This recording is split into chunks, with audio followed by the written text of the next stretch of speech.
Hey guys, welcome back. And today we are going to dive back into Beersmith. Beersmith has a lot of tools that you might not be using in your brew day every time. So let's get right to it. Cheers.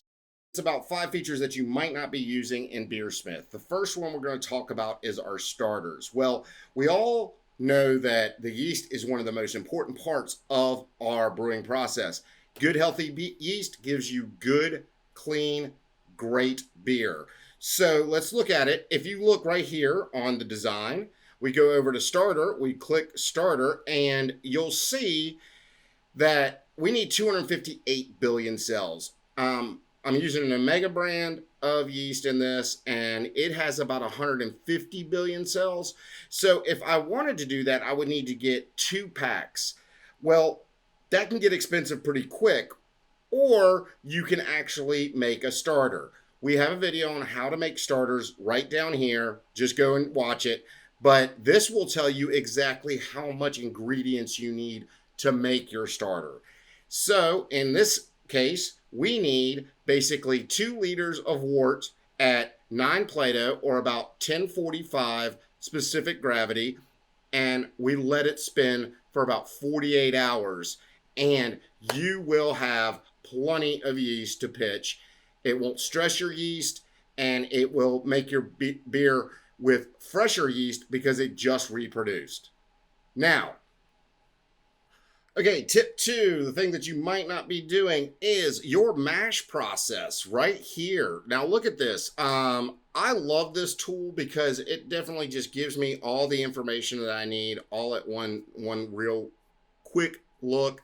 This is a single infusion, medium body, basically pot and cooler recipe, pretty simple. But if you see here, it's going to tell me how much mash in, how much I want to mash out with, and then my fly sparge, how much am I going to sparge with, temperature of our grains, so it'll adjust all that, our detox, our boil temps, and if you have mash tun additions, you can actually throw those in there.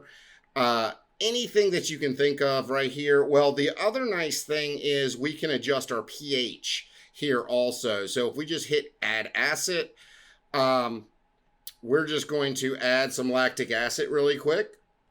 Let's say 1.2 milliliters, press OK, and it brings us down to 5.56. Well, let's bump that up a little bit, take it to 3.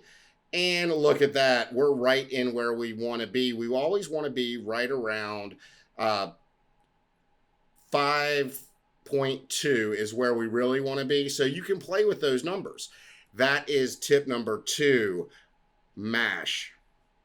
Tip number 3, our timer. Now, this is a really cool thing. We all have watches. We have everything we want. You know, you've got your phone. Of course, you've always got your phone.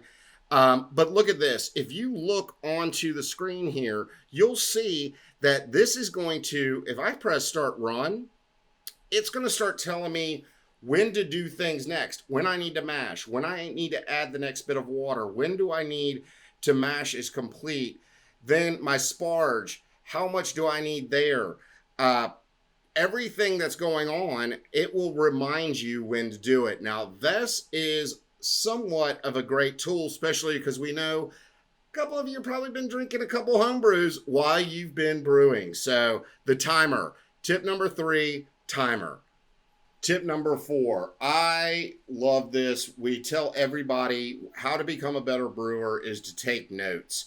And I'm still a paper and pencil kind of guy, but I have definitely moved over to this when it comes to electronic note taking. We can, anything that's yellow, we can add as we're brewing. So we can, we measure our pH, we can change that pH to whatever it was. Let's say it was 5.5, okay? We can change what is our post-mash gravity. So after we mash out, we could say, oh, wow, it was 15% Plato, or 15 Plato. And then the volume and gravity in the boil, because, you know, we water it down between the mash because we're adding sparge water into the kettle. We could do that. Into the fermenter, we can actually say, hey, listen, I was shooting for 6 gallons. I only ended up with 5.5. And at the end of it all, it's going to tell you what your measured attenuations are, but it's also going to give you your measured efficiency. This will tell you where you can actually start to make better choices in your brewing day to get better efficiencies. The other great part about it is you can actually change how you're going to carb. Let's say we're just going to go with keg, and it's going to tell me exactly what vols that I need to actually carb my beer. Sessions is your note taking.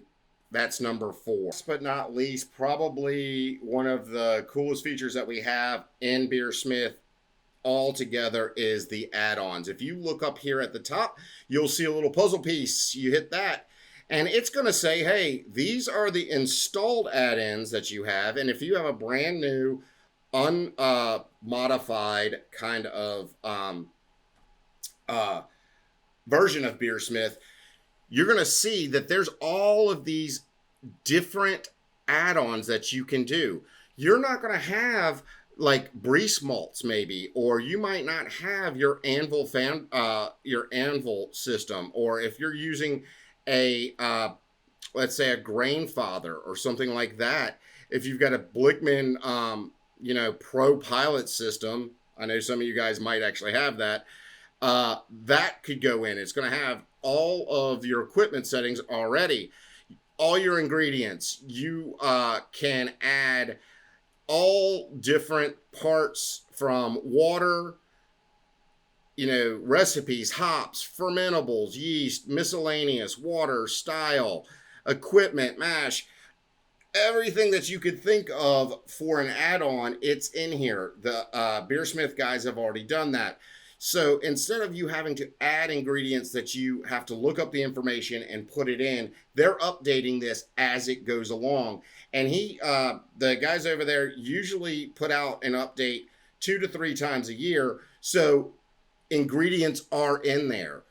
If you're using a mega yeast, a small yeast producer from somewhere, it'll be in here. Number 5, add-ons.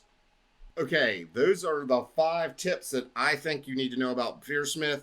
I hope you will use this. Please subscribe, as always, right down here. That would help a lot. Watch our other videos. Share this stuff out. Share it to your homebrew clubs. And check us out. If you're ever in Marietta, Georgia, Schoolhouse Brewing, that's us. Cheers.